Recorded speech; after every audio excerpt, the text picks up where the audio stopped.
Well, welcome to Horde's Dairyman live stream. I'm your host, Corey Geiger, managing editor of Horde's Dairyman. We have an exciting episode planned for you today as we work through where are dairy exports headed. Today's episode of Dairy Livestream is brought to us by Lallemand Animal Nutrition. We thank them for their sponsorship. We always start out with some positive news and a shout out, but today's shout out is going to be the dairy markets. And looking through the Class 3 futures, to be clear, they're not as good as they were in January or February. I want to be abundantly clear about that. But on April 23rd, the May to December Class 3 contracts averaged $13.90 per hundredweight. 2 weeks later, May 7th, those contracts rose 85 cents to net $14.75. And just yesterday, those same contracts, we're talking May to December, Class 3 prices averaged $15.37. That's almost a $1.50 improvement in less than a month.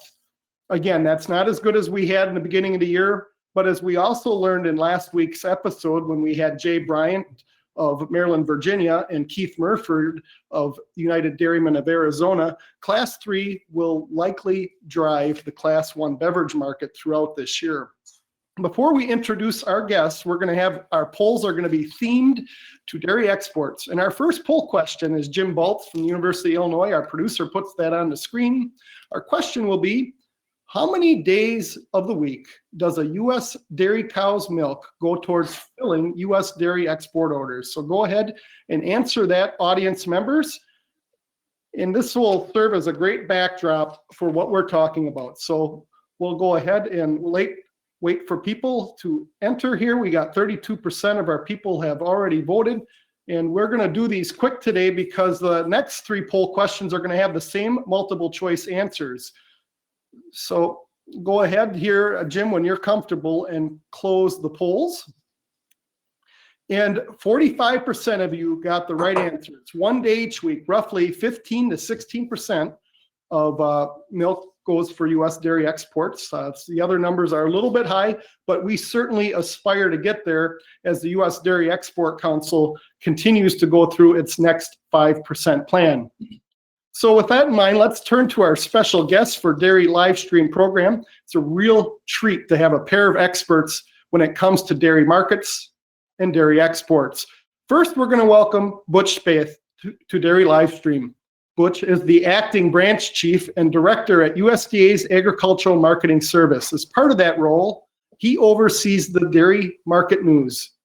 For over 100 years, the dairy market news has been tracking dairy product manufacturing, sales, and now exports.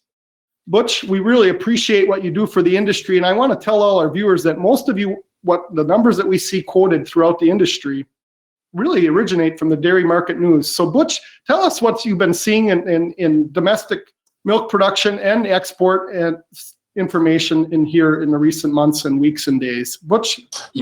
Yeah, thanks, Corey. And, thanks for the opportunity to share what's happening with dairy market news. And, it's like the market news program. It's like, it's just one of the 4 market news programs in U.S. Department of Agriculture, dairy along with livestock, poultry, and grain, specialty crops, and cotton and tobacco market news, make up the market news program. And it's like information in people's hands and decision makers' hands is vital today, and especially critical today with the situations going on. But it's always important to have information to make decisions. The major duties of the market news program is to collect, analyze, and disseminate, current market information. And we rely on dairy market news on person-to-person contact. And with that, we built up trust for our unbiased value and our confidentiality of this information. So weekly for us at Dairy Market News, we issue over 70 reports, and this reflects millions of dollars worth of trade.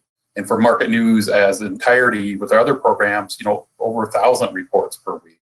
And, we have the support of the industry to do this, and they see a value of the market news information. And, a lot of the market news information reports are voluntary. So it's up to the cooperation of the industry to get these reports out. For dairy, some of the commodities that we report, we report on milk, we report on butter, cheese, cream, condensed skim, dairy products like non-fat dry milk, dry whey, buttermilk, whey protein concentrate, even some different things like casein, dry whole milk.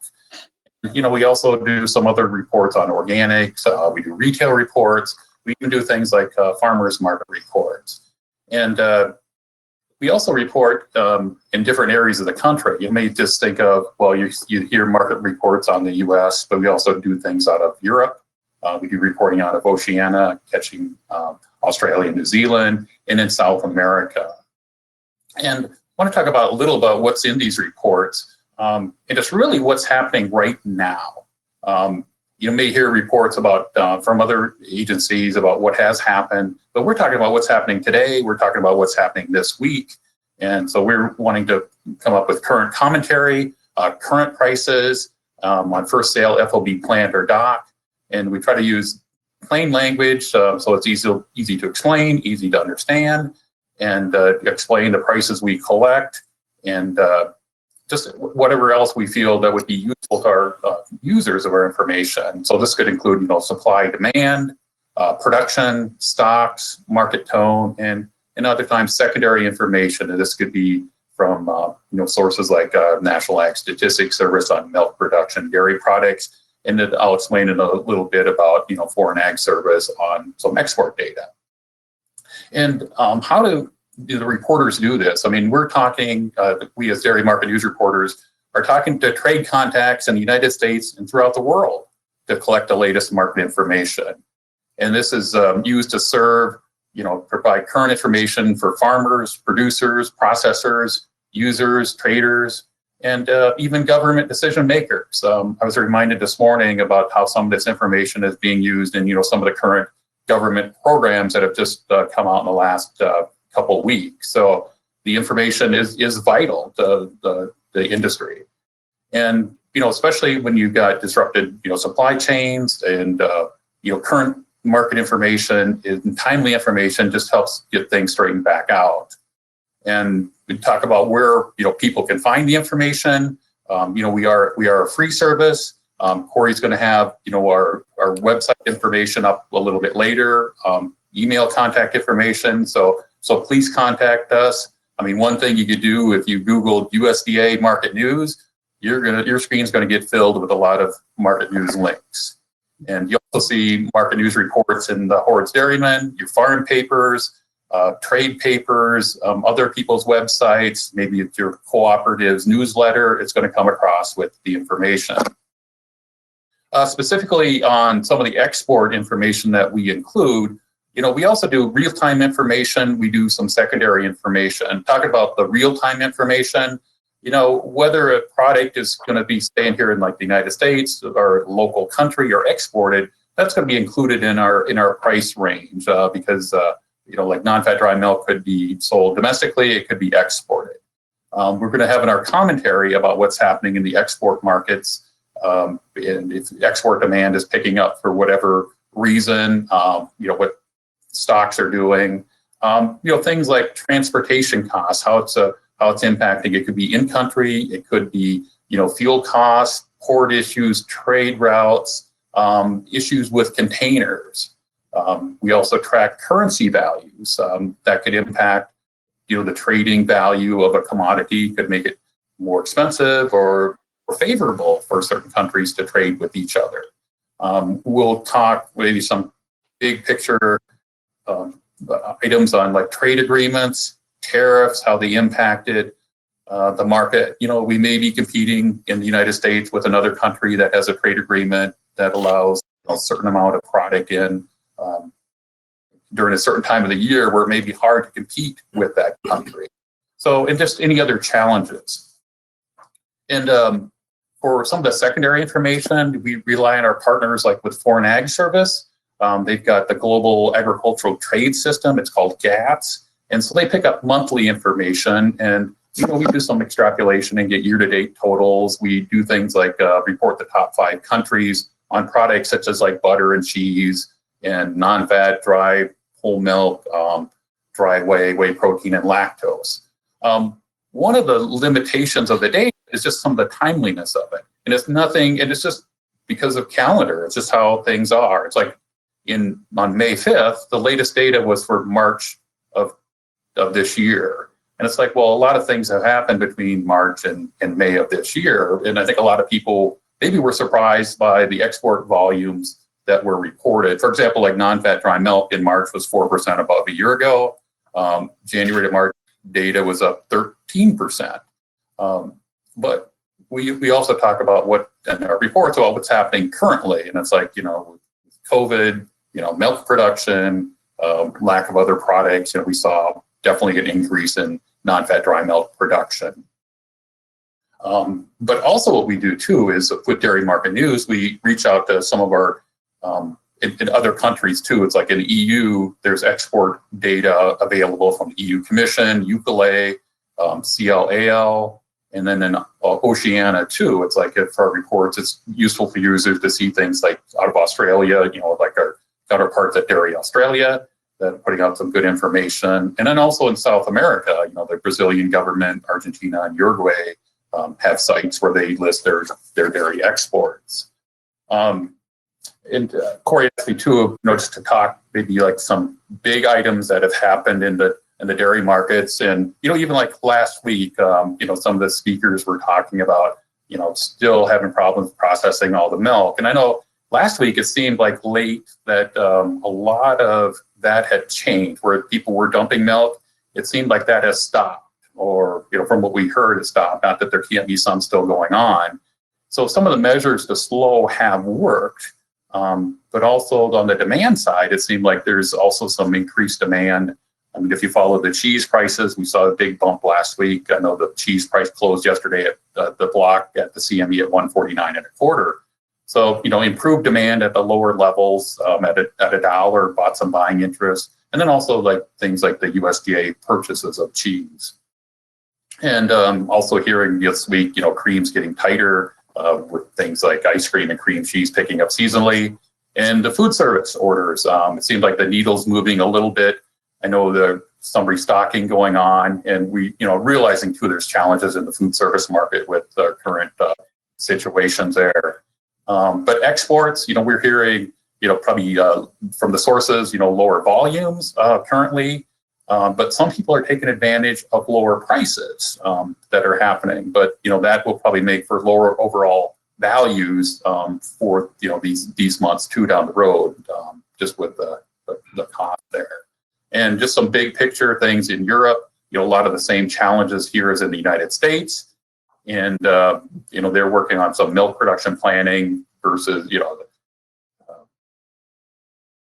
just kind of say that, they do some private things and they've got some government things that they're looking at doing. And also skim milk powder and butter here going into the private storage act right now. And I know their exports are disrupted from what our trade contacts are saying. In Oceania, New Zealand, Australia, they'll probably benefit if the timing of this is towards the end of their production season. A lot of their exports have been on the books. Some of their pricing is still under pressure with lower U.S. prices, lower European prices. And we've captured those in our Dairy Market News reports, and also in the global trades, we've seen those too. And things even like in South America, where milk production has been fairly active, and they're processing products, with minimal disruptions. But overall prices are lower, and they're discussing aid programs, and there are different countries. I think our reporter there was also picking up, Argentina, Uruguay, Chile, and Brazil all had some programs to help farmers, and they're also seeing some trade disruptions. So, Butch, our producer Jim Boltz has added the URL code in our chat session, so our viewers can actually see that. And so the Dairy Market News, and you're right, Butch, I look at that each and every Friday for sure. It's one of the things I do right after lunch, and it's a valuable resource. And for all those listeners out there to Dairy Livestream, this is the mechanics, because you got to have information to make good decisions. And Butch and his team at the Dairy Market News are providing an incredible service to our industry. And I've traveled some. I haven't traveled as much as our next guest, but I do know that USDA and the United States and those of us in agriculture are blessed with the best data in the world. And Butch, I want to thank you and your team for what you do each and every day and week. We really appreciate it. And we do have some questions coming in from you, but we'll save those till the half at 11:30 here on our Central Daylight Time. Okay, great. Before we introduce our next guest, we're going to go to another poll question. These answers are going to be the same on the next three polls, so we're going to do them quick as we go through them. What country is America's largest dairy export customer, importing nearly 1.5 billion of dairy products in 2019? They're in alphabetical order: Canada, China, Japan, and Mexico. So go ahead and answer that. I can tell you, I get a preview of how people are answering. A lot of people are going to get an A on this question, and but there are some caveats to this. So, Jim, we're at over half here, so go ahead and close the poll here. And the correct answer is Mexico at 79%, but we're going to learn a little bit more about the other three here as we do the poll questions. And indeed, the USMCA, more formally known as the United States-Mexico-Canadian Trade Agreement, truly matters, as Mexico imported 1.5 billion, that's B with a billion, of the U.S. dairy products in 2019. We are very pleased to have with us former USDA Secretary Tom Vilsack. Tom has served for USDA Secretary from 2009 to 2017, and he was the longest serving Ag Secretary since the 1960s. These days, Mr. Vilsack works for the nation's dairy farmers as CEO of the U.S. Dairy Export Council. Having started his career as a small-town attorney in Iowa, Tom appreciates hard-working farm folks. Tom, we've seen 7 straight months of export growth through March. Butch alluded to that and talked through some of those products. However, those sales are a little different due to the COVID-19 pandemic. Let's go around the Dairy Globe and talk through that situation, Tom. Corey, thanks very much, and certainly hope that everybody who's watching this, that their families are safe, and hopefully the good news that Corey shared at the beginning of the program continues to see upward transition in terms of prior, get back to where we were at the beginning of the year.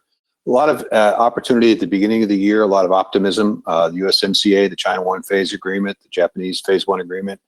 We saw corresponding activity in the export market that suggested that this was going to be a good year.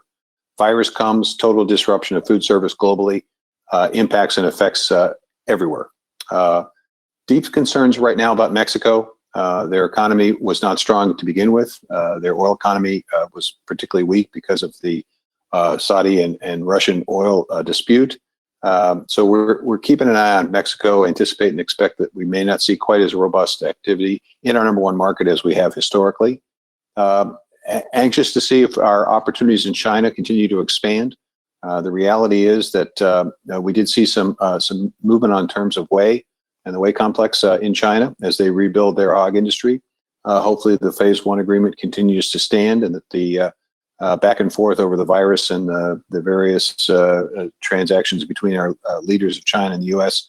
On the virus don't complicate the phase 1 agreement, but we're hopeful that we continue to see additional purchases in China. Southeast Asia, they're beginning to rebound from the virus. Talked today to folks in Vietnam, yesterday to some folks in Japan and Korea. They're beginning to see food service open up, beginning to see a little bit cautious approach towards going back to restaurants, but home delivery, pizza, opportunities for cheese.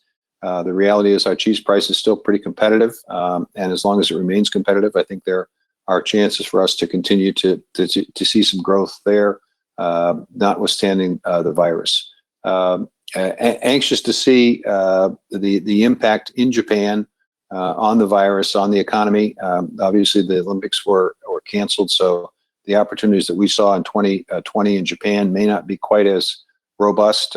Because their schools were shut down, they began to transition fluid milk production into powder, so they have a surplus of powder. So we may not be able to see quite as much of an activity on the powder side as we saw, as we anticipated with the phase 1 agreement. I would also say that we're keeping an eye on our friends in Europe, particularly as it relates to the Middle East, North Africa. Still opportunities there as their economies begin to reopen. Europe obviously sitting on a lot of supply, started their private storage program. We'll see how that works. Obviously concerned about intervention. So we sent a message, worked with a number of our allies to send a message to the EU that if in fact they trigger intervention, that they need to do it differently than they've done it in the past, because obviously their last effort at intervention caused a significant disruption with reference to powder prices that certainly penalized our producers. We don't want to see a repeat of that.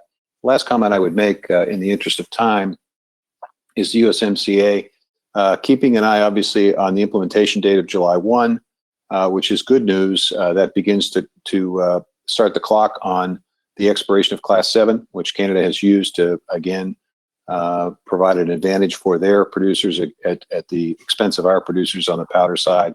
Hope that that is replaced with a system that is fair, that does in fact restrict the capacity of Canada to export its supply management challenges with reference to product. And we hope that the TRQs that they've agreed to in the agreement, that they actually live up to both the letter and the spirit of that agreement. If so, we should see over time some increased opportunities in Canada. With reference to Mexico, keeping an eye on their implementation of geographic indications, because that could impact and affect cheese sales. They've made an agreement with the EU. We want to make sure that we continue to protect the common names of cheeses in that very important market for us. Let me stop there. I did that pretty quickly, but I know that there are going to be lots of questions, so hopefully I can expand on all of that in the Q&A. And Tom, real quickly, TRQs, could you just define that acronym for those that may be new to dairy markets? Well, it's a tariff rate quota. It's basically a certain amount of product that is allowed to come in under more favorable conditions than otherwise. And the reality is that during the USMCA agreement, Canada agreed to some what I would refer to as slight increases in those TRQs, which means that potentially more product can be exported into that Canadian market. The Canadian numbers on exports are often very misunderstood, because a lot of what they export, or what we export into Canada, gets sort of exported out of Canada in finished product. So it's sort of it's not the traditional notion of exports where we export and the product is consumed in country. So you have to keep an eye on our Canadian friends. They have a way of reinterpreting agreements, and we want to make sure that they live up to this one. Thank you, Tom. We're going to go to another poll question here, and the answers are going to be the same. The question is going to be different, and if Jim can put that on the screen.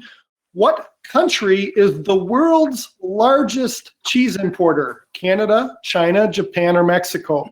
And as you're answering that poll question, I'd like to thank Lalaman Animal Nutrition for being our sponsor. You can also start entering your questions. My coworkers here, Maggie Gillis and Caitlin Allen, will be sorting through those and getting them up on my screen here. And with the poll question, we're going to close it here in about 5 seconds. So make your selections here. And I think this answer is going to surprise everyone. I learned this on a trade mission here a few years ago.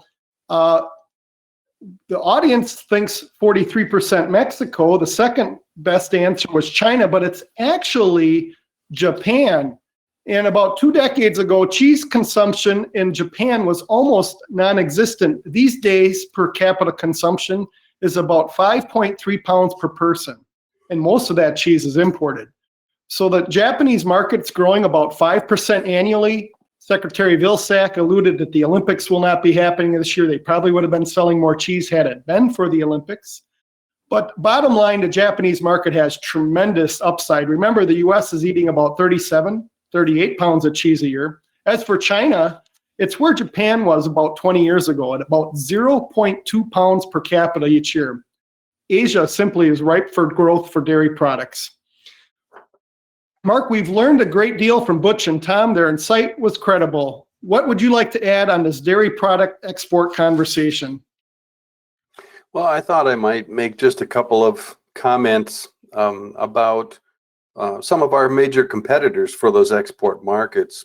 In looking at the kind of milk production that we've seen in regions of the world like the European Union and Australia, Argentina, as well as the US, our milk production has all been up.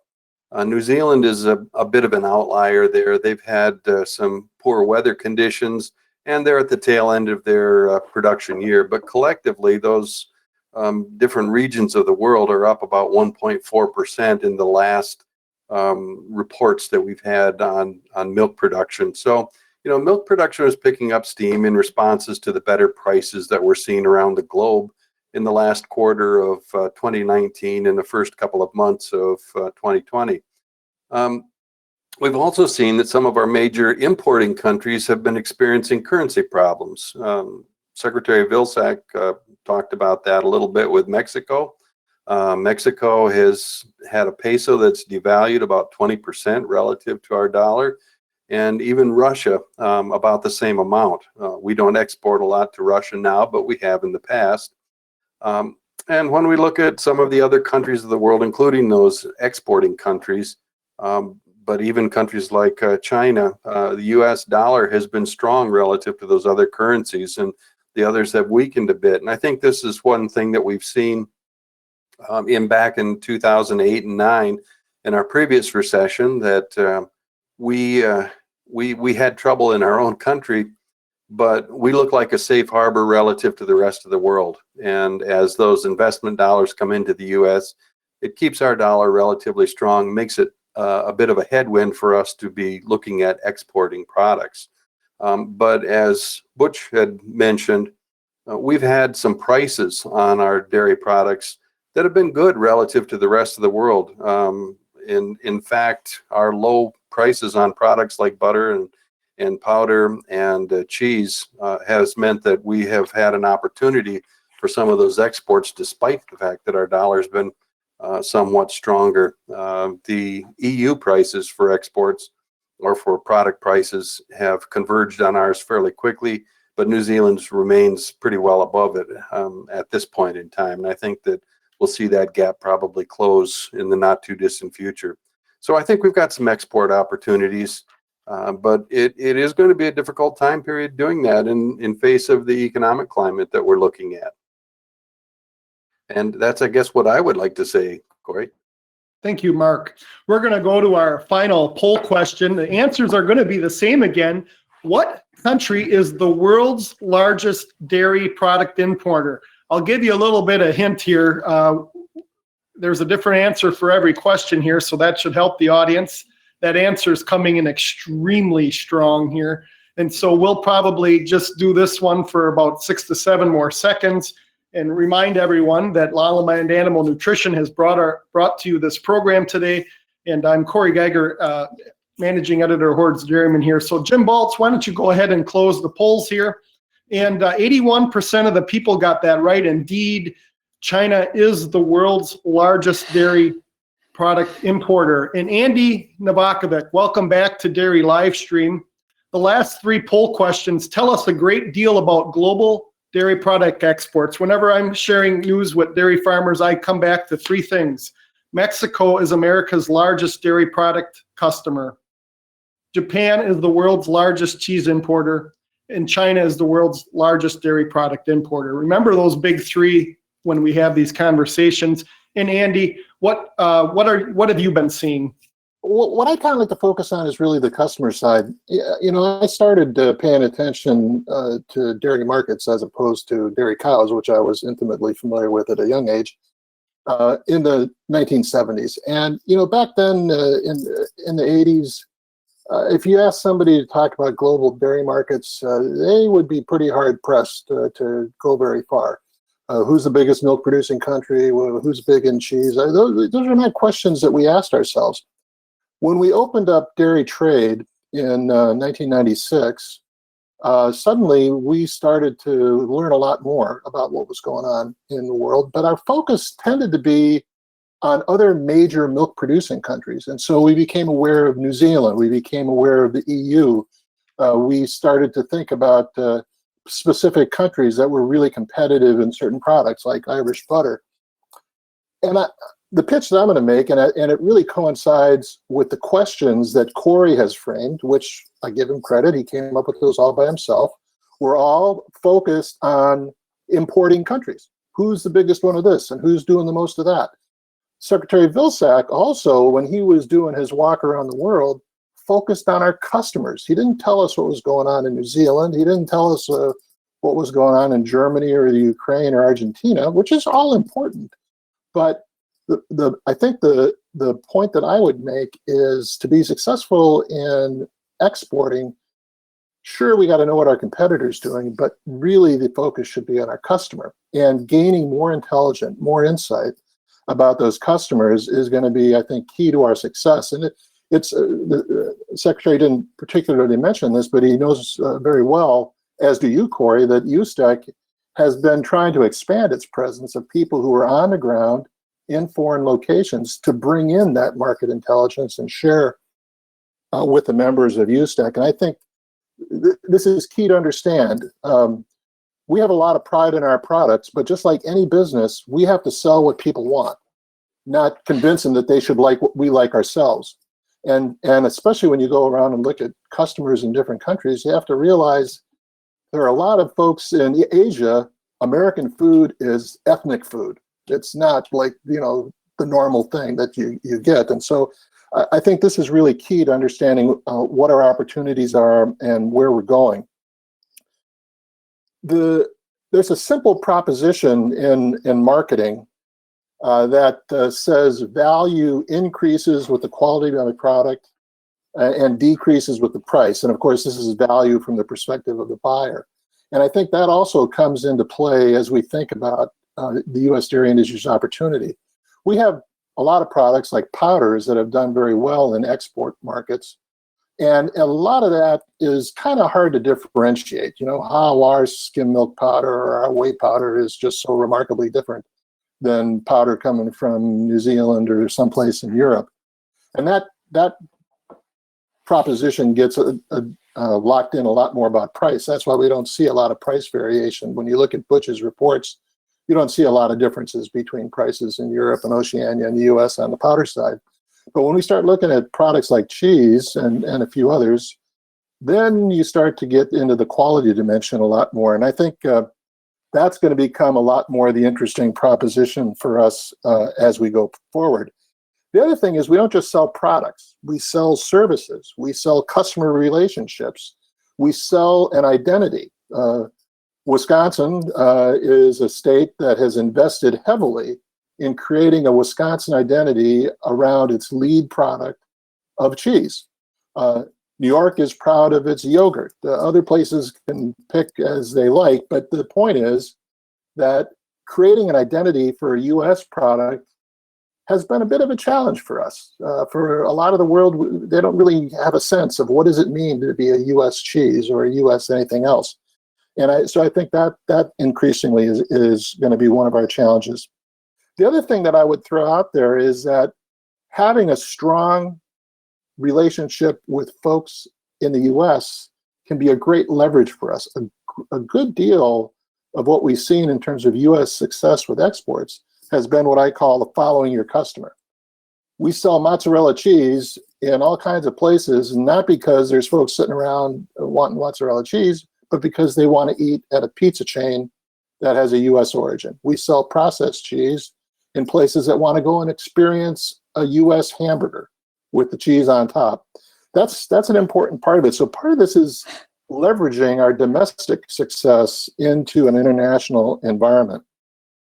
The last thing that I'll say is my feeling is that in a lot of what we've been talking about in the live stream series, we've been focusing on what can I do in this pandemic environment with all these crazy things that are going on that we've really never even experienced before.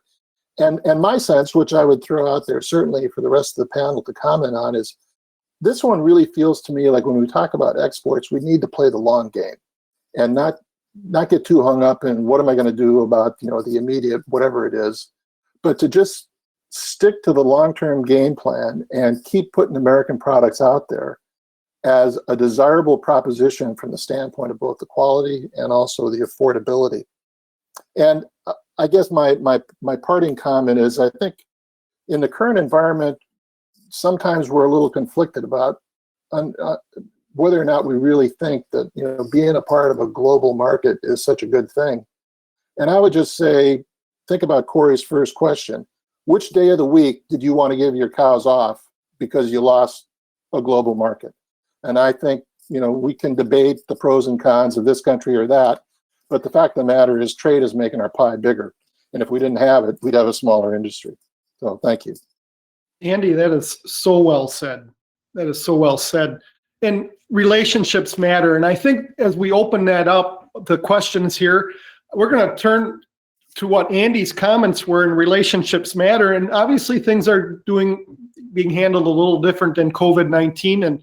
But there's a center that the USDEC has been working on. It's called the Center for Dairy Excellence.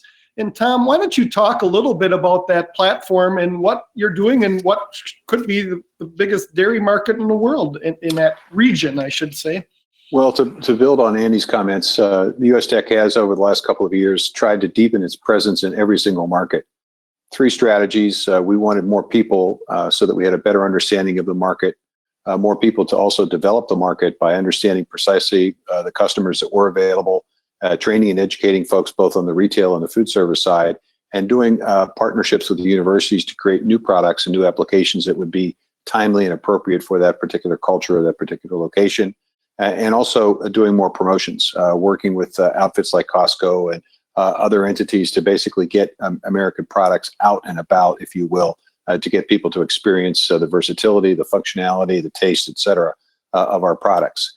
We felt it was important in Southeast Asia in particular, after doing a study, to basically plant a flag.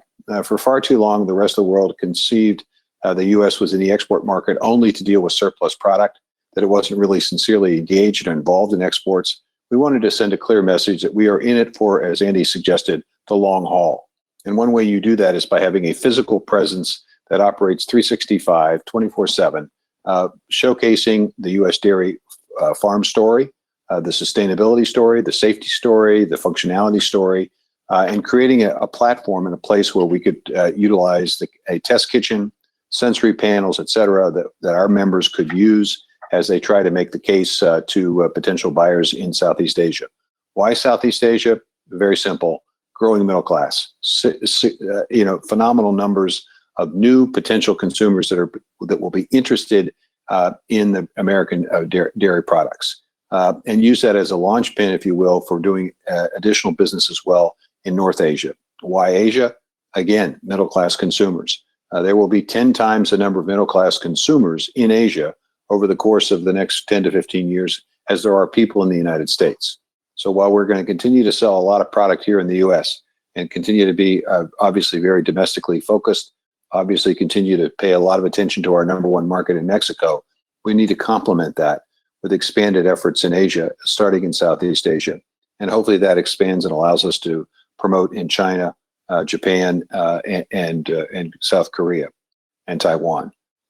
The reality is that many of our top 10 markets are located in that part of the world. So we want to pay attention. We want to be there. We want to be present. We want to make an impression, if you will, and we want to have a first-class facility, fully staffed. So we set it up. It's fully staffed. We just recently hired an insights person. So we're anxious to open it up, if you will, once the virus gets to a point where Singapore lifts its restrictions and we are able to do business fully and completely in that facility. The last comment I would make, and we had this conversation in preparation for this webinar today. I didn't mention India during our conversation yesterday in preparation. I'll mention it today. There's obviously opportunity there as well, but frankly, the trade situation in India is so extremely difficult that it makes it virtually impossible for us to have any meaningful access to that market. Until that is resolved, we're going to focus primarily on North Asia and Southeast Asia. So we're going to go to an audience question here, and I'm going to set the first part up for Secretary Vilsack, and then Butch can take a little bit of a stab at the second part of it here. But I'm going to read this. It's pretty well written. Strong cheese disappearance reduces cold storage inventory and improves cheese prices and thereby class 3 prices. So Butch, when you get the microphone, I'm going to ask, what are you seeing here? Last week, Mark alluded to the fact that cheese inventories may be building in cold storage. So what are you seeing there? But the last part of this question, Secretary Vilsack, what is being done to improve cheese exports? And so some of that we'll be talking about the strategy that USDEC is working on right now, the next 5%. Tom? Well, let me focus on a couple of things that we're doing and point out that over the course of the last couple of years, we have seen an increase in the percentage of production, milk production here in this country, that goes into cheese exports. A year or so ago, it was maybe somewhere in there 4.5 to 5%.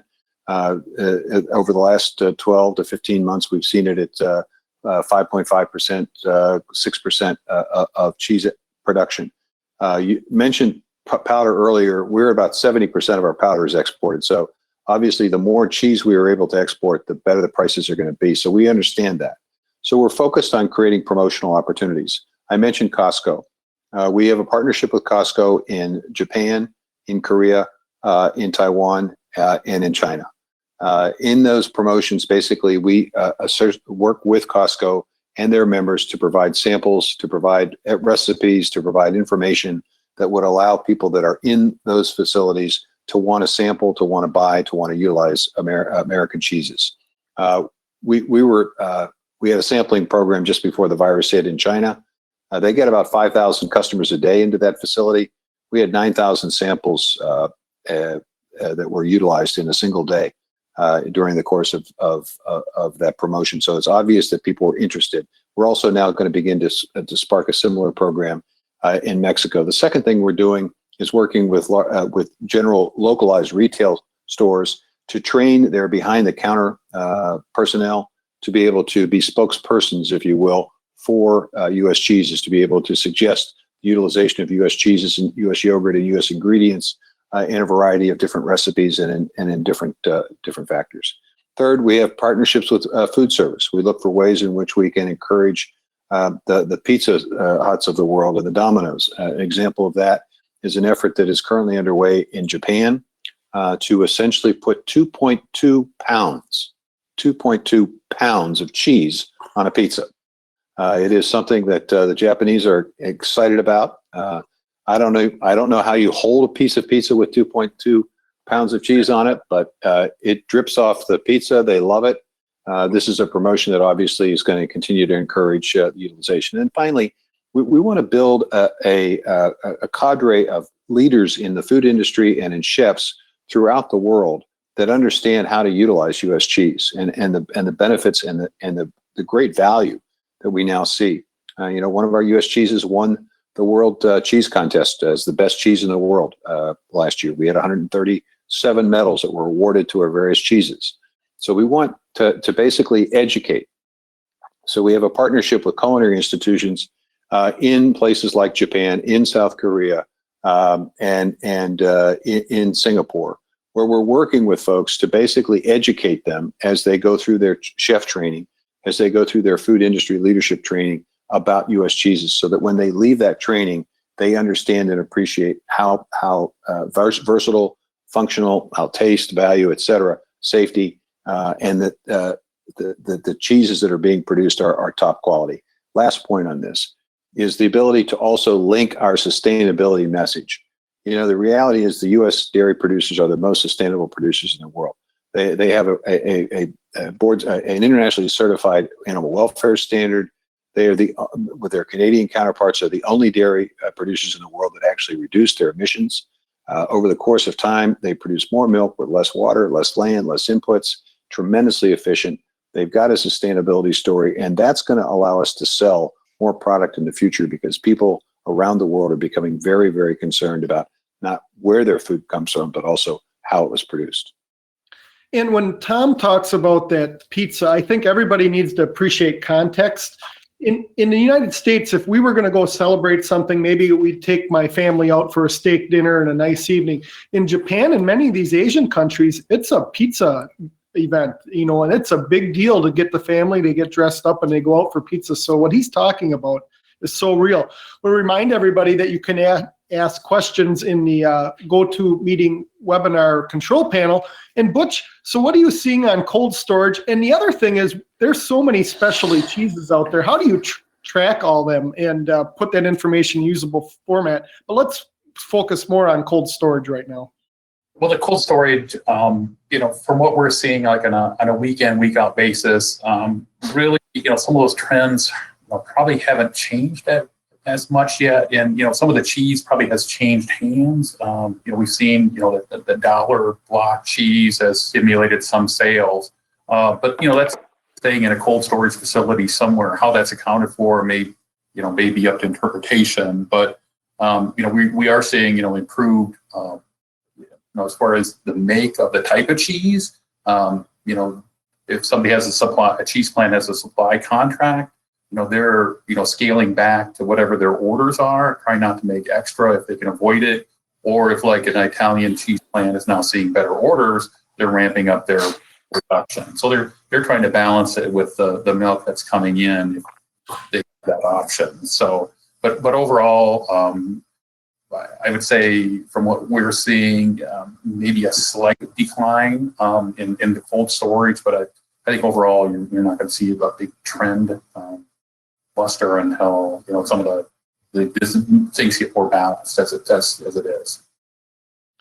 This is a question that everybody can. Oh, we didn't do the specialty cheese. Go ahead, Butch. I apologize. As far as like keeping track of specialty cheese, as far as like the majority of our markets are reporting on more of a commodity cheese, like the cheddars. But we do in some of our regional pricing series, like in the East, West, and Central, do some of the specialties. So it's just a matter of like, having enough cooperation with the industry to find out what are the best cheeses to report. And we're going to be going through a process here at Market News too, where we're going to look and see what can we do different. Is what we're doing capturing everything in the market that we should be? What can we do different? So we will have some survey reaching out to people. So, the industry can have input on what we're reporting, because it's like operation starts with the industry. Specialty cheeses, you might see, we do a farmers market report, and we also do a retail report where you may see more specialty cheese than you would other places. But, on the wholesale level, it's just harder because of like you said, it's a specialty cheese. So it's like a lot of times it's priced based on what the customer will pay. We may not get enough, independent verifiable data to be able to report a certain cheese type. I think. Corey, go ahead, Tom. I'm sorry, just to point this. The specialty cheese is an important issue because it is a high value product. And in addition to volume, we also want to be interested in value. And so we're looking at interesting ways to work with department stores and retail stores to focus and to highlight specialty cheeses from the U.S. We have an arrangement with Chesco, which is one of the largest cheese distributors in Japan, that will basically, around the holiday season, will use a sort of a combination of 8 or 9 specialty cheeses from the U.S. as an interesting, unique gift. So there are a variety of ways on the export side that we're also not only looking at the bulk side, the commodity side, but also the specialty cheese side. Thank you. I think this question, everybody can add into it. It's a very simple question. It comes from Victoria. What dairy product has taken the biggest hit from the COVID-19, and what was the impact or the decrease? So, we may not have all the data here, but I think you guys look through products here and all have different perspectives. So I'll open that up to everybody here. Well, I can tell you the area that I'm deeply concerned about is on the powder side, and the skim milk powder, non-fat dry milk, because I think that not only did we see a significant reduction of possibilities in Mexico, but also in Japan, and also with the Europeans basically having an oversupply. That's an area that I am deeply concerned about, because a lot of our volume is obviously funneled through that medium. Other insights? I think it depends a little bit, Corey, on the particular product. May not be the big volume, but very important to some folks as well. If your marketing channel was largely focused at restaurant and food service sales, then you may be badly damaged during this time period, by not having opportunity to get into some of those other channels. And here I even think of some of our smaller boutique specialty cheese operations where they've really been hammered, trying to sell some of that product in marketing channels that hadn't been developed ahead of time. Corey, I might also throw in a slightly different spin on that comment.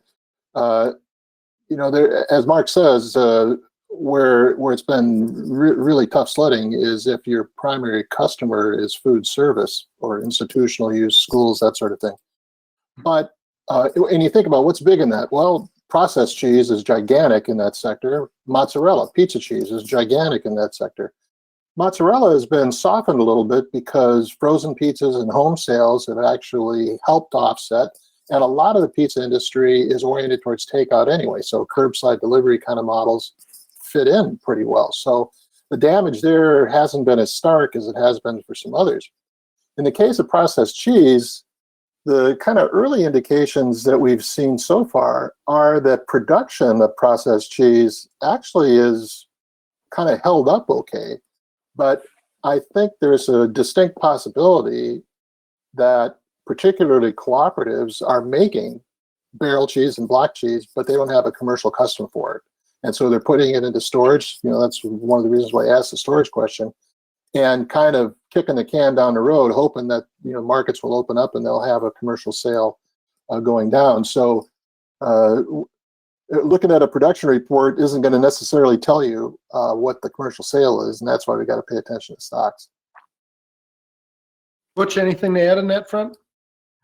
Yeah, you know, I can, you see a lot of pain across the different marketing sectors, and, you know, I would just defer to what the other gentleman have said. Very good.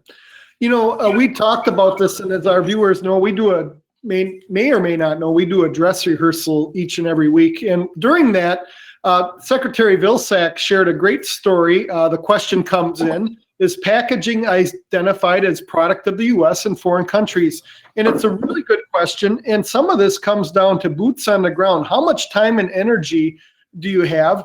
And Usda has some more people in this talent area. And Tom, talk about what's being done in that front and share some examples.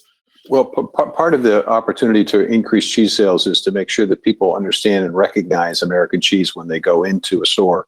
As Andy mentioned, there are several states in the country that have done a pretty good job of marketing their own cheese products, Wisconsin, California, for example, two that I think of immediately. But what we need is a U.S. brand. We need people to understand and appreciate when they go down the counter. When they see the leprechaun, they understand that's from Ireland. When they see the windmill, they know where that's from. The question is, what do they see so that they know it's from the United States? Well, until recently, they didn't see much. But what we're now doing is we're creating a U.S. brand logo, which we're encouraging folks to use on exported cheese so that as they go through the counter, they can actually see the location where U.S. cheeses are currently being sold. And that's important because, you know, to a certain extent in many of these markets, the purchase of U.S. cheese, the purchase of U.S. products is considered to be something that's sort of upscale, something that you want to do to impress your friends and neighbors. So we want to make sure that we buy into that. So that's part of it. And then part of it is also, again, the retail training that we're doing to make sure that people are directed, if you will, towards that part of the counter so that they have the opportunity to not only choose American cheeses, but as importantly, know how to use them. So we're putting together a series of recipe cards that are now being put in grocery store bags so that people can see a recipe that uses American cheese. We're developing little vignettes because we can't do as many in-person promotions as we once did. So now we're creating a series of virtual trainings where you basically see various recipes that just see hands in a bowl, mixing the cheese and with other ingredients and creating a delicious meal for your family. We've got 12 of those videos that we're now going to be focusing on. So a variety of ways of sending the message and making sure that the U.S. brand of cheese gets branded in the mind of consumers all over the world.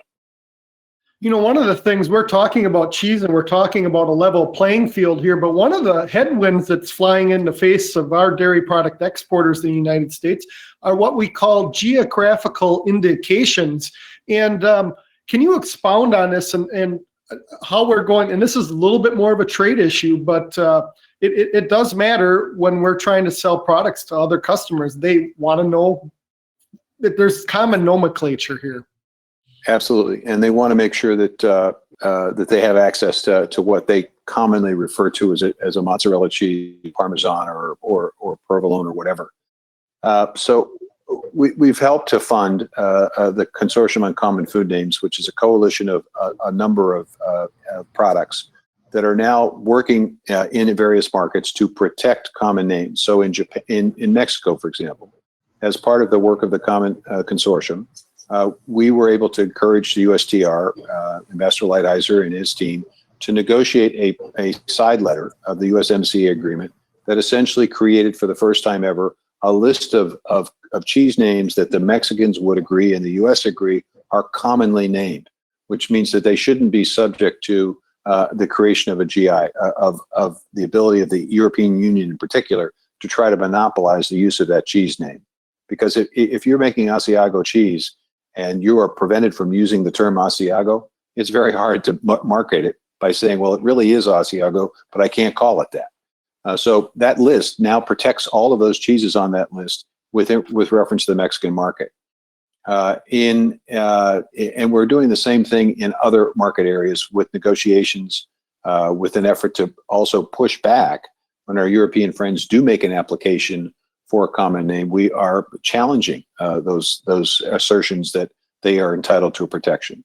The final thing we've done most recently, which I think is significant, is we worked with our friends in Italy to create an understanding in terms of mozzarella, so that there is an understanding and appreciation for how that common name also needs to be protected. We have an agreement, if you will, with the industry over there. So whether it's specific agreements, whether it's side letters and trade agreements, or whether it's pushing back, working through the channels of government in each individual market, we're doing everything we can to try to protect the utilization of those cheese names, and potentially creating in this country a better understanding of the importance of all this, so that as trade agreements are being discussed in the future, this becomes an important element of any conversation.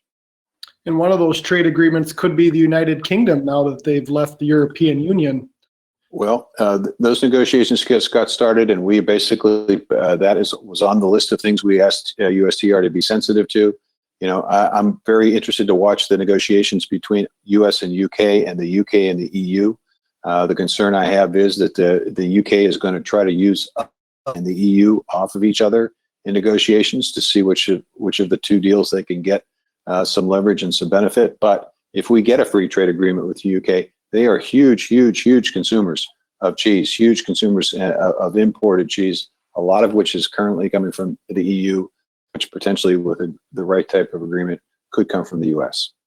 And the number I saw being huge is 524,000 tons of cheese. That's a lot of cheese. It's a lot of cheese. Question, and I'm going off of memory only here, but it's a marketing friend that asked this question. I think there's like a U.S. Cheese Guild or something, but is there a logo for U.S. cheese available to Usda members when they market internationally? There is. There's the U.S. Cheese brand logo that I mentioned earlier. The U.S. Cheese Guild is basically a certificate or a logo that can be used by the individuals who are being trained at the culinary institutes, so that you know that they know what they're talking about. So it's a certification, if you will, a credential for those individuals. So we're right here at the 1 hour mark here, and I want to thank Lalaman Animal Nutrition for sponsoring. Next week's program will be sponsored by Diamond V. I certainly want to thank Andy, Mark, Butch, and Tom for being with us. And I want to end with this one story here to the folks on the dairy farm, to the folks working in the processing plants right now during this COVID-19 pandemic. We appreciate what you're doing each and every day. Remember when immigrants came to this country, and they still do, that they always want, for the grand majority of them, want better for their children, for their next generation. That's why they come to America.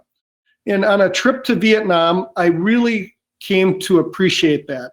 I'm walking through a store, actually more through a glorified flea market, and I see that a Ralph Lauren shirt is available for sale, and it's about $4 American money, and I almost thought it wasn't for real.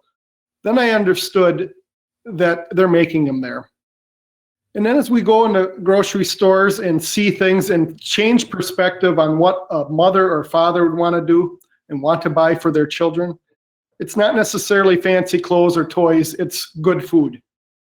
And behind the counter at some of these stores, you have cans of baby and infant formula or powdered milk with the US Dairy logo. And instead of an American store where you'd have a sensor on those clothes, there's a sensor on those cans because they're so valuable. Some people may work a week just to pay for that but they want better for their children. So there's value in our U.S. dairy products. There's value to consumers around the world. And that's why we're all working to do that. That's why Butch is gathering this information so the U.S. processors and those selling products can understand the markets. That's why Tom and his team are boots on the ground throughout the globe to do what they're doing. And that's why folks like Mark and Andy are training the next generation. So we have people that can be part of this team. So thank you for everyone for joining us on Horde's Dairyman live stream. I'm Corey Geiger, your host, and look forward to having you on our program next week, May 20th. Take care, everyone. Thanks all.